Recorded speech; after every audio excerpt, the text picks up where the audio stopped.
Labadiena, su jumis kanalas Taro Akys. Sveiki visi mano prenumeratoriai ir kanalo svečiai. Šiandieną individualus Taro kortų skaitimas poniai S. Ir jūs, ponė S, norite sužinoti dėl vyro ir dėl santykio ateities, dėl emigracijos, dėl finansų ir darbo perspektyvų. Taigi žiūrime visą jūsų situaciją. Beje, aš atkreipiau dėmesį į stichijas, į gimimo datas jūsų ir jūsų vyro. Judu esate idealiai suderinami. Nepaisant to, kad sakote, atšalo santykiai, kažkas ten nebe taip viskas. Atsiprašau. Tai tiesiog dabar pažiūrėsiu, kokia yra situacija santykių ir kaip čia bus toliau. Ką vyras masto? Vyras masto apie jūs. Jūs įsivaizduojate, aš paklausiau, ką vyras masto. Pirmoji korta iššoka taurių karalienė. Taurių karalienė šiuo atveju esate jūs, nes jūs priklausote vandens stichijai ir jūs esate taurių karalienė. Tai jums atsakymas vienareikšmis. Jūsų vyras masto apie jūs. Tai jau gerai, kad jis apie jūs masto. Dabar tik pažiūrėsim, ką masto.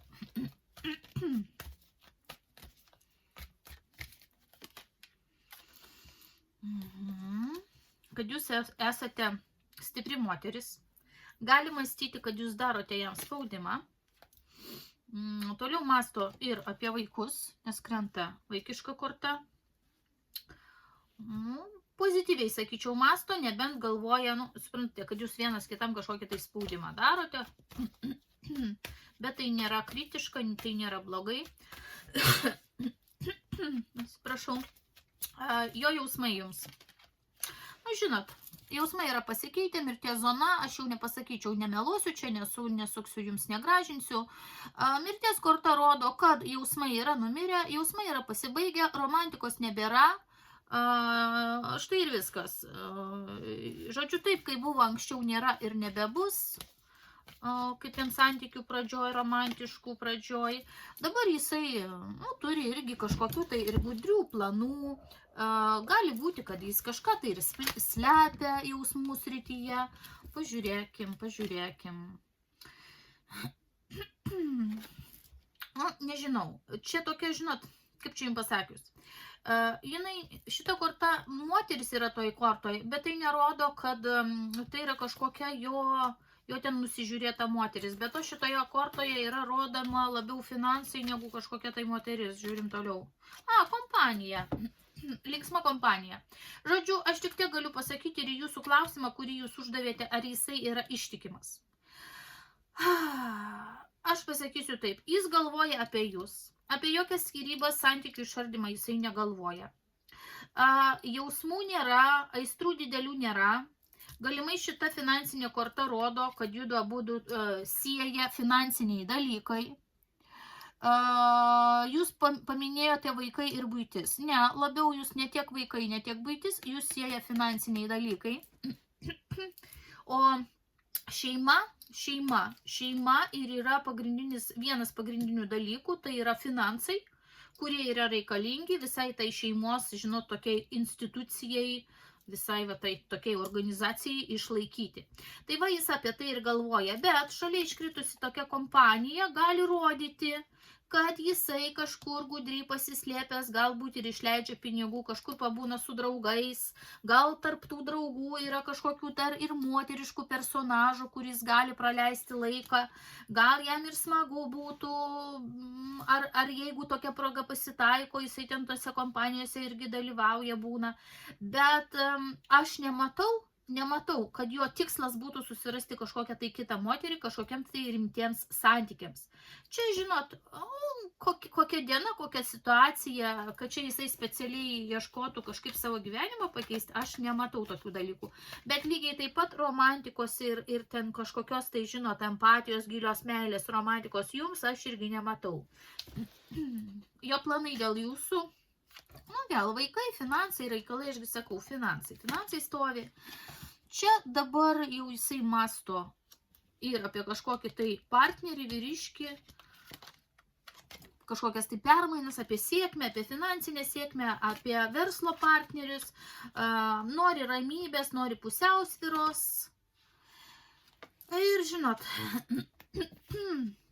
visiškai nenustepčiau, jeigu jam pasisuktų kažkokia tai naudinga proga, jisai gali būti ir neištikimas. Bet supraskite teisingai, tai nėra jo tikslas arba nėra jo siekiamybė. Jis jausmų neatveria dabar nei jums, nei jis jausmų nepuoselėja kitai moteriai. Tai gali būti tiesiog eilinė linksmybė.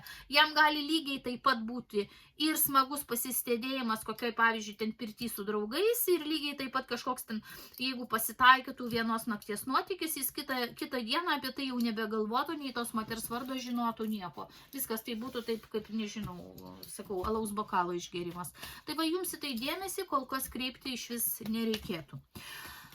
Jūsų pusė žiūriu, kas čia vyksta. O jums sunku, kas tą naštą jums uždėjo, jūs pati taip įsivaizduojate, nes čia žiūrim jūsų mintis, jums kažkaip taip atrodo sunku tempti visą tai, bet to prisipažinkite jūs ir pati, kodėl falo korta, seksualinių santykių korta, krenta daugiau kaip našta. Taigi jūs pati, jūs sakote, na, gal vyras neištikimas, gal kažkas, bet pas jūs pačią irgi, pasiimi ir tie zona jausmuose. O pas jūs pačią, reiškia, jeigu su vyru seksualiniai santykiai yra, tai jie tokie sunkus, nelabai ten irgi yra pas jūs to didelio noro, taip, kažkas tai tokio, žinot. Deja, ir jūs pati savo prisipažinkite, kad ir iš jūsų pusės jau ta meilė tikrai yra nebe tokia. Ne, vis dėlto ne. Jūs netgi galbūt, jeigu tarp jų dviejų ir tų intimių santykių nebūtų, jūs ir ten labai ir nebepergyventumėte. Va taip, kaip jisai, taip ir jūs. Pas jį yra mirties korta jausmuose, pas jūs yra, galima sakyti, mirties korta ir dar šalia seksualinių santykių ir sunki tokia mintyse. Tai va, jūs galvojate ir jau galbūt į kitą kartą galvojate, o gal šitas vyras jau man netgi nepatrauklus, gal aš jau ir kito norėčiau. Kažkokios tokios, žinot, tokios... žodžiu, abu jūs šiuo metu esat vienos kito verti ir tie santykiai yra pakankamai lygiai vertus, tas santykis ir jausmas vienam į kitą. Jūsų pačios jausmus konkrečiai pažiūrėsiu. Šeima. Mat jums šeima, pirmenybė šeima, svarbu šeima jums... vaikas, bet to čia nulinė korta norisi kažkokio, žinot, jums norisi lyg kažkokio adrenalino ir naujo impulso, naujo vėjo gyvenime jums norisi, kaip ir sakau, prisikelimo, jūs svarstote, o gal skirtis, o gal dar kažką čia daryti tokio, pakeisti, norite keisti savo gyvenimą. Pojūtis yra toks. Ką jums daryti? Rodo kažkokį tai vyriškį, galimai kitą vyriškį. Tačiau rodo griūtį arba tik tai intimumą, išskirtiniais atvejais ateityje. Jeigu jūs norite adrenalino, ar jūs jau nebetraukia taip seksualiai ar romantiškai jūsų vyras, kortos sako, aišku, jūs galite ateityje kažkokį tai kitą vyruką susirasti, bet rodo, kad perspektyvų su juo nesukursite, sugrius santykiai. Kortas primenu, kad jūs prašėte pažiūrėti 2-3 metams, tai ir žiūri 2-3 metams.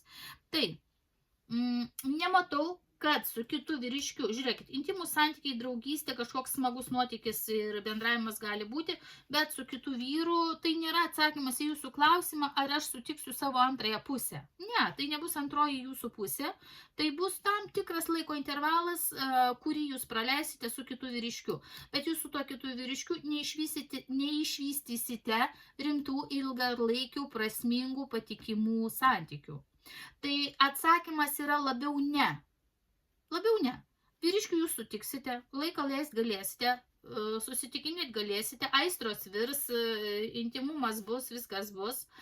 Bet jokio rimtumo, kas dabar yra tarp jūsų vyro ir jūsų, kad tai yra šeima, pinigai, vaikai, buitis, kažkas jūs jungia tokie rimti labai dalykai, tai va to nebus su kitu vyru. Su kitu vyru bus tai, ko jums trūksta dabar su jūsų vyru. Suprantat? Toks jausmas, kad jums reikia 2 vyrų. Vat su šituo gyventi tam, kad palaikyti buitį, šeimą, vaikus, pinigus, o kito vyro reikia dėl aistros, romantikos, matų drugelių galvoje pilve, kur ten svajonių, romantikos. Na, paskui jums reikia truputėlį tėkštis ant žemės ir suprasti, kad vis dėlto jūsų pozicija su vyru yra gera ir kad naujas vyras tai yra tik tai, tam tikram laikotarpiui praleisti smagiai laiką.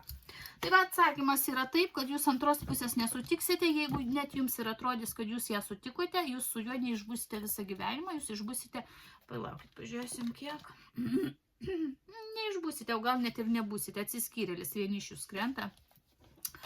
Žodžiu, jūs tik tai svajosite, riteris kažkoks irgi krenta ir neįpareigojantis smagų santykiai, tokie atsipalaidavimo. Susitinkam, kol smagu, seksas, pasibuvimas, o kažko tai rimto išvystyti ir neis.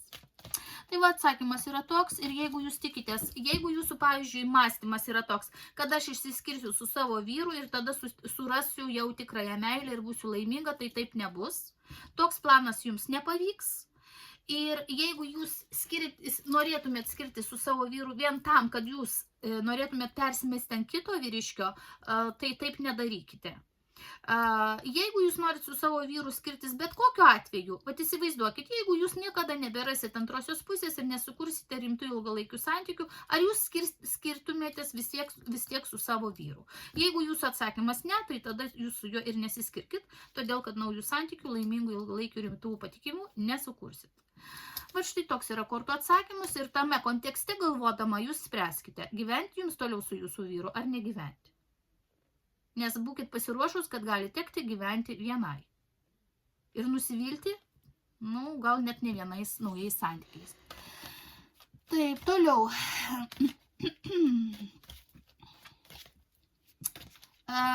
Jūsų klausimas dėl emigracijos. Svarstote kitą šalį. Klausėte dėl darbo. Gerai, pirmiausia šalis kita. Pažiūrim, jeigu jūs emigruotumėt, šeima, jūs emigruoti tada turėtų, šeima rodo, šeima, galbūt reikėtų su visa šeima emigruoti. Ir tai yra finansinis klausimas. Kažką reikia parduoti, kažką pirkti. Greičiausiai jūsų namus tada parduoti ir pirkti kitus. Sandėris, laiko gaišimas ir daug diskusijų. Turi būti priimtas labai rimtas sprendimas, labai aiškus rimtas sprendimas.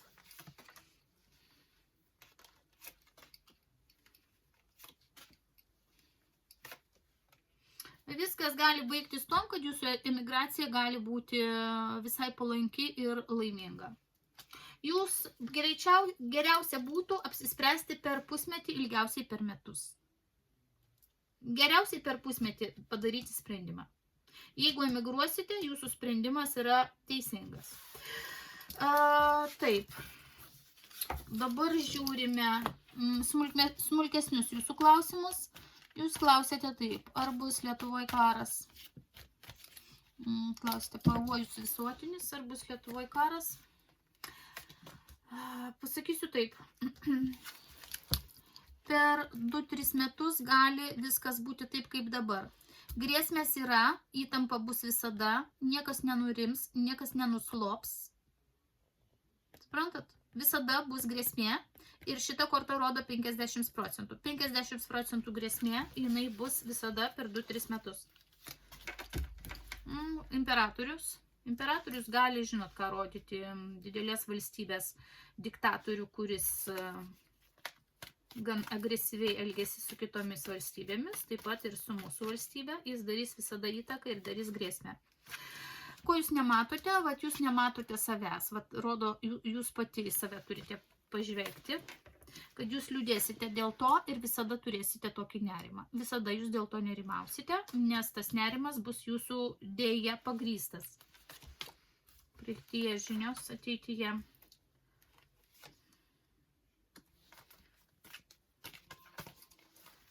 Jūs pati, kiti ir baimės, kom. Žinot, kaip aš pasakysiu, ir viltis ir baimės, vat baimėse yra kovos vežimas. Kuom viskas baigsis, jūs būsite nei pirmin, nei atgal, pakabintasis. Tai yra pakaruoklis pakabintasis, kad jūs būsite įspausta į aklavietę, nei pirmin, nei atgal. Visada bus įtampa, jūs kurį laiką galėsite jaustis kaip ir saugi, visuotinės agresijos nebus, visada bus tam tikros permainos. Dabar pažiūrėsiu dar ilgesniam laikotarpį. Žinot, tam tikri bus kažkokia tai komanda, bus politiniai susitarimai, bus labai daug niuansų, tačiau rodo niekšybės gudravimą ir visada širdį skaudins ir visada bus, žinot, toks jausmas susidaro, čia gali būti iki 7 ir iki 10 metų, visada bus neramu. Ramybės nebus, galiu pasakyti. Ramybės Lietuvoje nebus. Ar gali tai labai paliesti, pavyzdžiui, jūsų šeimą ir verslą? Žinoma, darbai ir pinigai. Nes jūs dar klausėte, ar prastės ekonomika? Labai prastės ir sulėtės. Kodėl? Todėl, kad netgi, pirmiausia, investuotojai kažkokie tai žmonės, kurie turi atlėkti su energija pas mus, jie bėgs. Jie bėgs ir netgi iš čia gali pasitraukti tie, kurie jau kažką yra įdėję, bet jie dalį netgi pelno spjaus ar kažkokio turto nusispjaus ir savo įmonės netgi perkels kažkur kitur, kur saugiau. Tai galima sakyti, ir žmonės bėgs, ir įmonės bėgs, ir naujų investuotojų nebus, ir nieko nebus, todėl, kad žmonės nenorės rizikuoti ir Lietuvoje žinoma, kad ekonomika prastės. O grėsmė, jinai visada bus. Visuotinio karo per 2-3 metus nerodo. Visuotinio karo nebus, tačiau grėsmė visada išliks ir 50% grėsmė jinai visada laikysis bent jau 10 metų į priekį. Ekonomika mažės, smuks, neaugs. Kur geriau emigruoti, klausėte, ar gerai Graikijoje būtų gyventi? Gerai, žiūrim Graikiją. Žinot, tai nėra labai blogai, bet ir nėra labai gerai. Kortos rodo, kad Graikijoje jums reikėtų be galo dėti daug pastangų. Kažkodėl tai. Jums reikėtų susirasti kažkokius tai žmonės, kažkokią tai moterį. Kokią?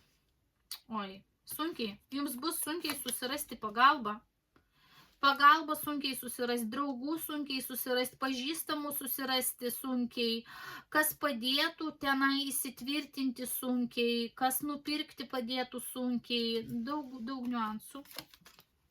Daug paslapčių, paslaptis, intuicija ir netgi magija, daug yra paslėptų dalykų. Jeigu jūs planuosite keltis į Graikiją, labai daug reikia jums dar sužinoti, kažkokių tai nežinote žinių ir net neįsivaizduojate, nesuprantate, kaip būtų, nes toks jausmas, kad toks, žinot, trūksta ir žinių ir kažko, gal kalbos, kažko, ar jums išgelbėtų, pavyzdžiui, anglų kalba? Nelabai. Vieną anglų kalbą neišgelbėtų, kodėl? Finansai, reikalai, darbai. Žiūrėkit, jeigu norėtumėte įsidarbinti, kortos rodo, kad be graikų kalbos praktiškai įsidarbinti, neturite šansų didelių. Jeigu nuotoliu dirbti, tai būtų šiokia tokia pagalba, šioks toks pinigėlis ir šioks toks išsigelbėjimas. Taip, kaip ateityje. Rodo labai įstatymus, rodo labai sunkokus įstatymus, sunku tie įstatymai, sunku susiję, su daug bus, suprantat, niuansų. Tai nelengva į šitą šalį, galima, bet nelengva į šitą šalį emigruoti ir jo labiau įsitvirtinti. Bet iš esmės pasirinkimas blogas nėra, tačiau būsite apstatyti įvairiausiais kliuviniais.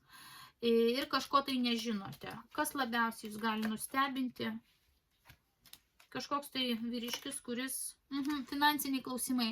Tai, ką jūs sutaupysite, nepavyks išlaikyti. Jums reikės kažkodėl tai Graikijoje, ar ten persikeliant, ar pirkant nekilnojamą turtą, kažkokiuose tai sandėriuose labai daug atiduoti papildomų pinigų. Reiškia, jeigu jūs būstą pirksite, tai kažkoks tai labai nemažas procentas, nežinau, čia palaukit, pažiūrėkim, koks procentas. Pažas virš 10, vėl pažas. Iki 14% gali 10-14% viršaus, tai įsivaizduokite kažkokios tai didelės išlaidos. Be to, rodo vaikams, pažiūrėkite vaikams, vaikų korta krenta ir čia trūkumas. Kažkoks trūkumas vaikams. Su kuo tai susiję? Su jumis pačia. Kažkokių tai gudrių sprendimų reikės imtis, o jų imtis neis. Toliau, kas gerai? Daugiau sunkumų negu privalumų. Toliau, vaikas. Žiūrėkit, rodo galbūt vaiko pačia, kaip žvaigždė, planai vaiko, vaikams planai, galbūt įsilavinimas, viskas būtų gerai ir nelabai brangu. Bet reikėtų žiūrėti lokaciją, kad nebūtų labai toli kažkokia tai, žinot, kokia įstaiga, žinot, kokia amžiaus vaikai. Jeigu mažas vaikas, rodo nelabai svarbu kur. Jeigu didelis vaikas, svarbiau didesnis miestas, kad vaikui būtų, pavyzdžiui, gal vaikai universitete mokysis. Tokie va visokie yra niuansai. Kaip jūs pati abejojate, kaip kiti. Kiti rodo, kad jums reikės daug pagalbos. Galbūt advokatas, galbūt nekilnojamo turto agentas, galbūt dar kažkas. Viltis ir baimės. Gali pasisekti. Kuom viskas baigsis, rodo vagės kortą. Perkant svarbiausia, jums reikia neapsirikti, susirasti patikimus žmonės. Patikimų žmonės. Nežinau kodėl, bet, žinot, persikelti gyventi Graikiją, nusipirkti nekilnojamą turtą, rodo, kad reikia daug papildomų pinigų, kažkokie tai nemaži papildomi mokesčiai yra. Bet įmanoma, sėkmės rodiklis tam tikras yra. Jeigu jūs tiems sunkumams ir kažkodėl tai tęsiasi pakankamai ilgas laikas, galbūt labai ilgas sandoris kažkoks tai sudėtingas gali būti, pavyzdžiui, pirkimo. Tai čia irgi gali laikas prasitęsti, bet jeigu jūs ryšitės, tai variantas neblogas, tikrai neblogas, tikrai jūsų pasirinkimas Graikija neblogas variantas. Ar yra geresnių variantų? Kodėlgi ne? Yra. Gerai, kokia tai gali būti šalis? Tai ne šalis. Žiūrėkite, vandenį rodo saleles. Galbūt tai kokia nors šalis? Ta sala? Galbūt kokia nors sala? Gal net toj pačioj Graikijoje, gal ne žemyninėje Graikijoje, gal pagalvoti apie Kretą.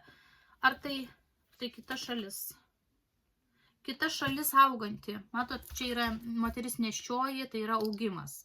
Labai auganti šalis. Bet tai gali būti ir sala. Auganti sala. Labai piniginga sala. Piniginga vyra rodo. Čia jūsų vyras.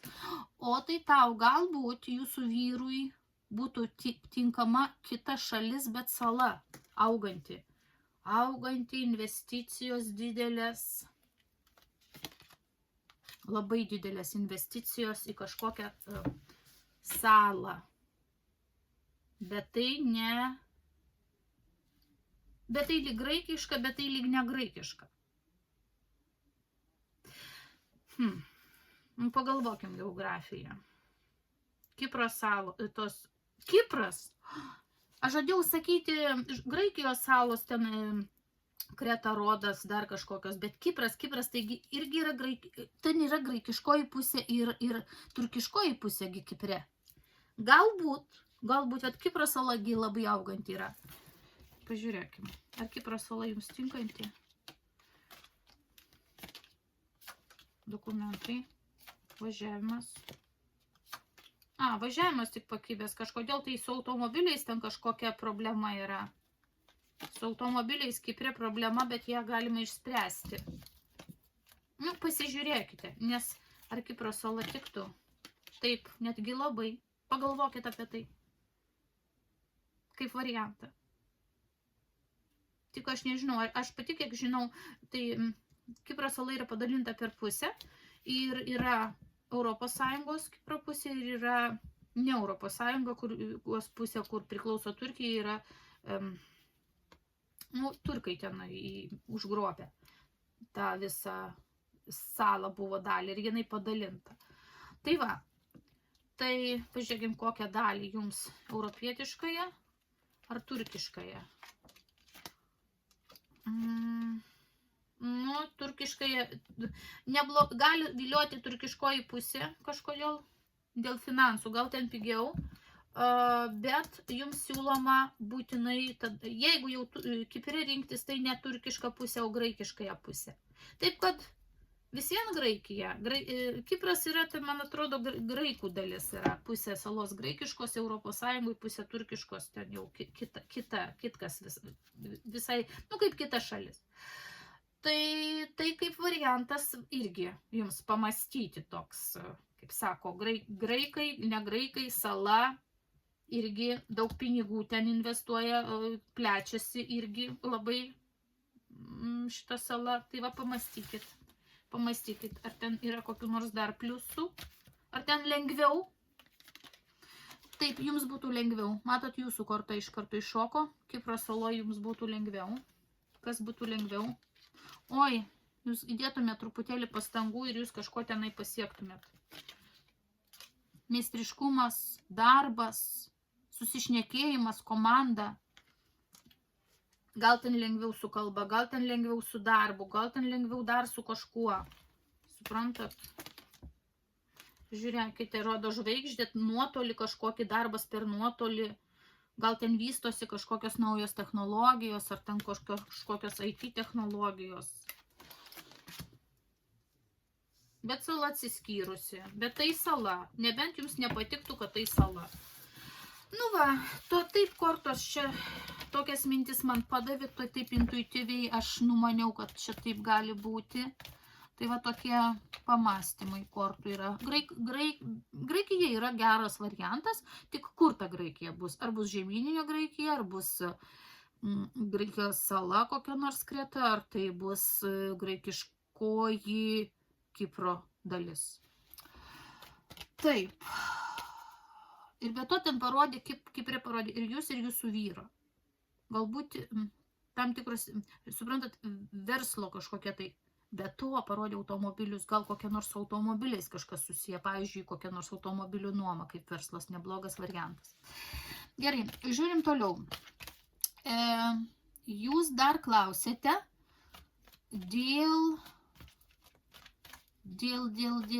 darbo savo.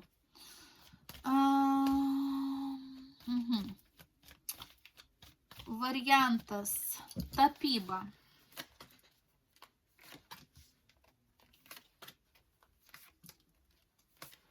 Jeigu užsiimsite tapybą, palaikyti, jūs nematote vis tiek, kad didelį palaikymą turės daryti vis tiek jūsų vyras. Labiausiai galbūt sudominsite draugus, pažįstamus tapybą, dovanėlėms kažką tai tokio.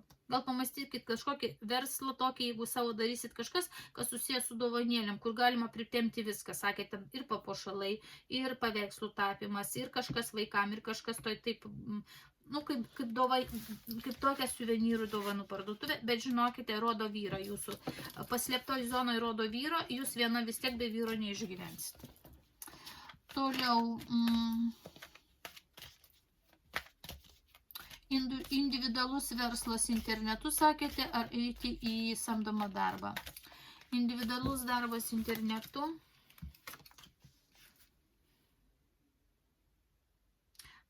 Žinot, rodo išvykimą. Jeigu jūs išvyksite, kodėlgi ne?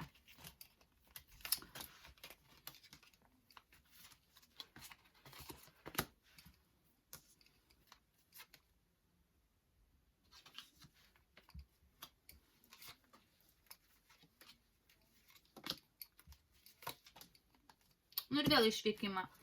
Žinot, kaip rodo, jeigu jūs liekat Lietuvoje, šitas verslas per nuotolį gali būti tik tai kaip priedas prie pagrindinio jūsų, pavyzdžiui, samdomo darbo.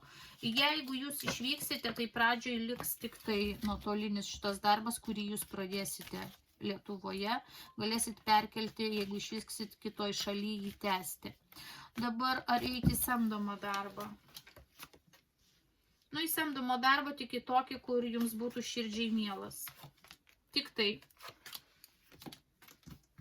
Bet žinot, po kurio laiko jums pradės skaudėti galva tiesiog nuo jo ir jūs jo nebenorėsite. Paveiks tai jūsų emocijas. Labai priklausys nuo emocijų, nuo kolektyvo, ypač kitos moteris jūs gali veikti. Labiau čia rodo, jūs nematote, kad jūs vis tiek po to, jeigu jūs eisite ir samdomą darbą, jūs vis tiek norėsite dirbti savo, vadovauti savo, būti vadovas. Iš pradžių viskas neblogai, bet kuriam laikui galite eiti samdomą darbą, bet šalia būtinai turite pradėti kažką tai savo.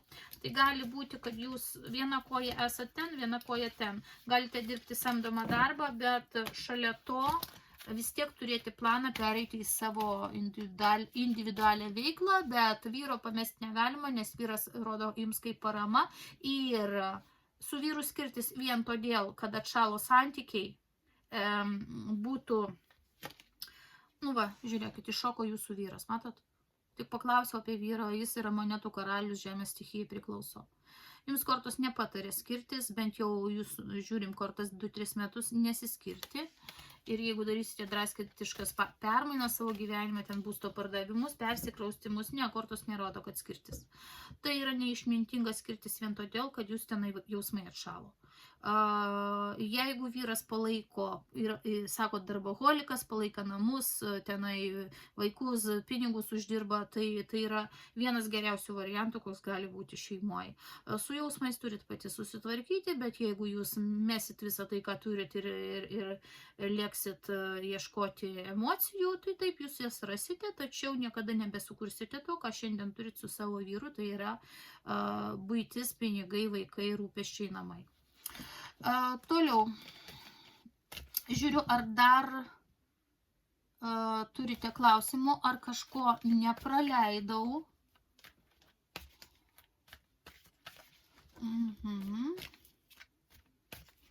Norit tapti nepriklausoma? Ar jums pavyks per 2-3 metus tapti nepriklausoma? Nepavyks. Bet rodo vaiko kortą, kaip jūs sakote, gal jūs už vaikus ten gaunate kažkokiu tai pinigų, visiškai nepriklausoma nepavyks. Tam reikia ilgesnio laiko ir išvystyti nuotolinę internetinę veiklą. Tam reikalinga maždaug 6 metai, pradedant jau dabar. Taip, nepavyks per 2-3 metus, bet per 6 pavyks ir jeigu įjungsite visą savo gudrumą ir remsitės ir į vyrą ir tuo pačiu metu kursite nuotolinį verslą ir galbūt jeigu pajėgsite dar tuo pačiu metu mėginsite dar padirbėti valdiškam darbelį, bet ten neužsibūsite. Tai variantas neblogas tada ir tuo labiau pradėtas nuotolinis darbas pasitarnaus ateityje, jeigu sugalvosite persikelti į kitą šalį. Tai va, tokie yra kortų atsakymai, dabar belieka jums viską apsvarstyti, susikaupti, susidėlioti taškus ir apgalvoti. Vis dėlto jūs klausysit ar neklausysit kortų patarimo. Aš visada rekomenduoju klausyti, ką kortos sako, nes rezultate vis vien bus taip, kaip sakė kortos. Taigi, apkabinu, miela S, linkiu teisingų sprendimų ir pasirinkimų, linkiu jums sėkmės ir su jumis buvo kanalas Taro akys.